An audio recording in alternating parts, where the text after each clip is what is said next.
So, kamusta po mga ka-Streetwise? Ako po si Takero Miyamoto at welcome po sa aking munting channel.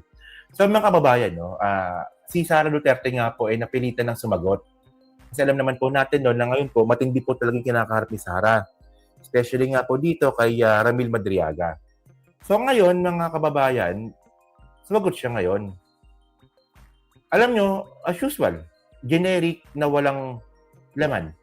Oh. Pag si Sara po talaga sumagot, talagang ganyan talaga. Generic na walang laman. So, wait lang. Saan na ba? Ito. Sabi niya dito, no? Sabi niya dito. Official statement on the false accusations of a certain Ramil Madriaga. Kasi ito di ba? Nung lumabas nga po itong si Ramil Madriaga, di minsan, wala pong siyang sinagot. Oo. Pero birthday po ngayon ni Angel Fernandez. Resurrection, yan. Happy birthday po sa'yo. Uy, December 22, ha? Oo. So ngayon, happy birthday po, ma'am, no? So ngayon, mga kababayan, no? Ito. So dahil nga po sa hindi ko sumasagot si Sara, ang nangyari, ang sumasagot para kay Sara, si Harry Roque, mga vlogger na tanga, tsaka mga dides po ng mga bugok. So ngayon, mga kababayan, talagang nasita na po talaga si Sara na, uy, puta mabigat yung akusasyon sa'yo, ba't di ka sumasagot? O ngayon, ito na po yung pinakinintay natin sagot ni Sara na walang laman. O, tingnan nyo Inday Poday, no? O, tingnan nyo to, So, as usual, generic. I do not have a personal relationship with Ramil Madriaga nor have ever given him instructions of any kind. I have never visited him in prison nor have spoken to him about anything at any time. Wow, di ba? So, ni minsan di daw po sila nag-usap. Ibig sabihin, yung lumalabas po dito na picture, na sila po yung magka one-on-one na magkausap sa, Zoom ba to? Mukhang Zoom, no? Zoom to one-on-one yan So, wala to. Edited to. Samantalang ito po ay na-post noong September 21. Hindi, September 29, 2021. Pati kasi sabi ni Sara, ni minsan, hindi ko siya nakausap. Sabi ni Sara, di ba? So, ibig sabihin itong post ni Ramil Madriaga, na matagal na, no, na binura na ng Facebook kasi binura na ng mga DDS, September 29, 2021. Wala to. Wala yan. Hindi evidence yan. So, ako lang, no? Natin, sige. Actually, DDS na naman naniniwala sa'yo kaya. Sabi dito, no? The photographs he submitted are unrelated image taken during public events when I was present. This image do not support his allegation and merely show that he was present as part of an election campaign group. Di minsan daw po, hindi daw po siya kasama sa election campaign group. Okay. Alam niyo, mga kababayan, no? Ito, inauguration po ni Sara to. Inauguration ni Sara yan. At nakapasok siya doon sa stage. Di ba? Hindi ka basta-basta makakapasok dyan sa loob kung baliwala ka lang. Kung kailan, parang ding kung kailan panis na sa kasumagot, 2 linggo na nga And by the way, mga kababayan, kahit ano pang sabihin ni Sara, may ebidensya po dito. Yan, ito hinihintay natin. Phones of Duterte's bagman show cash deliveries, lawyer said. Itong kailangan natin malaman. Alam niyo, dito ako natatakot No, kasi sabi nga dito,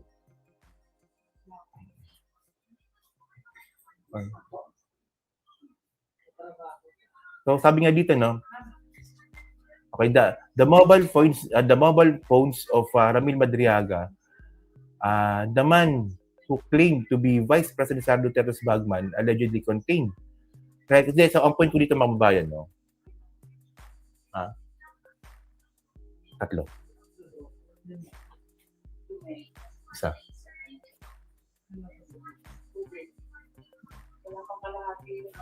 Ano pa lang? Ganyan pa lang ata. Parang ganun lang ata yun. Sa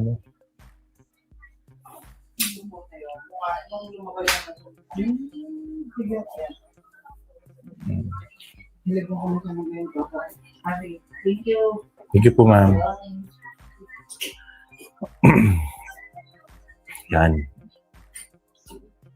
Yan na, okay. Hindi, chinek up lang kasi ako, no, kung ilang beses na ako umihi. Hindi, balik tayo sa topic, no. So, yun nga mga kababayan, ito nga yung point natin. Ang point natin dito ako kinakabahan sa cellphone nga po ni Madriaga. Kasi alam naman po natin, dito tayo po nire-respeto po natin yung korte. Nire-respeto po natin yung korte. Pero nakakatakot dito mga kababayan, no? Puta yung Supreme Court po kasi. Tandaan nyo dapat po kasi nung nakaraan pa, dapat tuloy na po yung impeachment trial ni Sara Duterte no, sa Senado. Ang humarang Supreme Court. Ang point natin dito, no, kung yung Supreme Court nga napakilaman yung impeachment trial ni Sara, paano pa kayo yung cellphone na hawak ng RTC? Di ba? Kasi tandaan nyo RTC is parang di ba?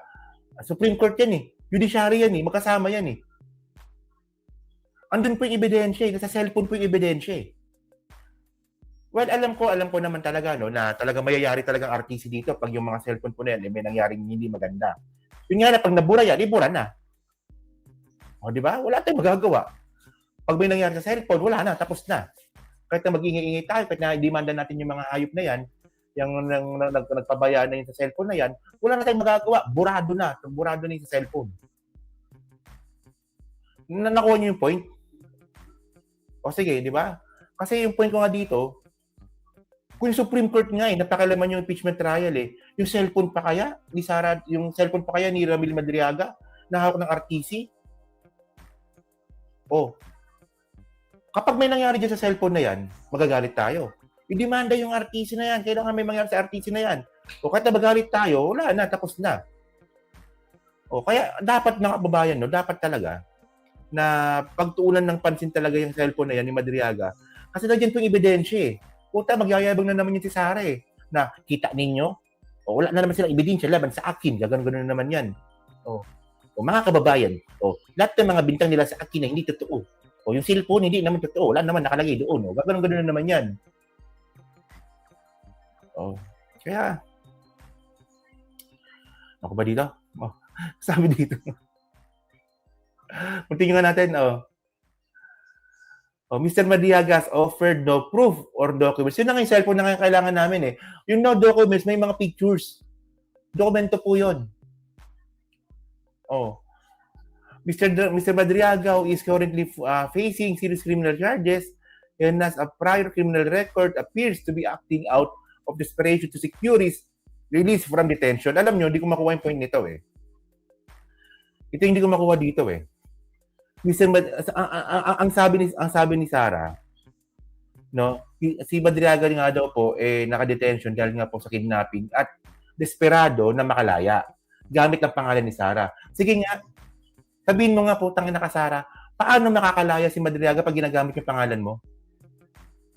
Hindi ko makuha yung point Kasi ayun ang sabi ni para si Sara parang hindi abogado magsalita. Ito na niya, sabi dito Mr. Madriaga is currently facing serious criminal charges and has a prior criminal record, appears to be acting out of desperation to secure his release from detention.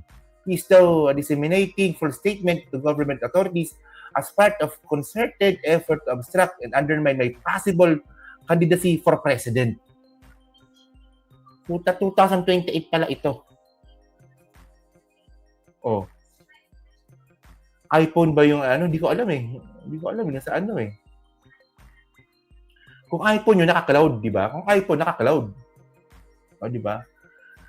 So, ewan ko ano bang nito? Ano yung trip nito ni... Ewan ko, Kasi ito rin sinasabi ni Harry Roque Di ba? Ano yan, si Madriaga, excuse me. Sabi ni Harry Roque, yan si Madriaga, desperado na yan. Ginagamit yung pangalan ni Sara Duterte para makalaya. Sige nga, paano makakalaya si Madriaga sa paggamit sa pangalan ni Sara Duterte? Paano? Eh, kayo nga nagkaso sa kanya eh. Di ba? Actually, bobo talaga ni Sarah. Actually, bobo talaga ni Sarah. iPhone 10 daw. O kung iPhone 10, nakaka-load naman yun. O, di ba? Naka-cloud pala yun kung iPhone 10. Oh, yun nga lang, hindi ako aware dyan sa iPhone kasi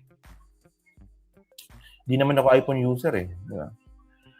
So, yun mga kababayan, no? And actually, no, mga ka-Streetwise, bukod nga po dito, kita nyo ito. Oh. Dahil nga po dyan sa bagong statement nga po ni Sarah,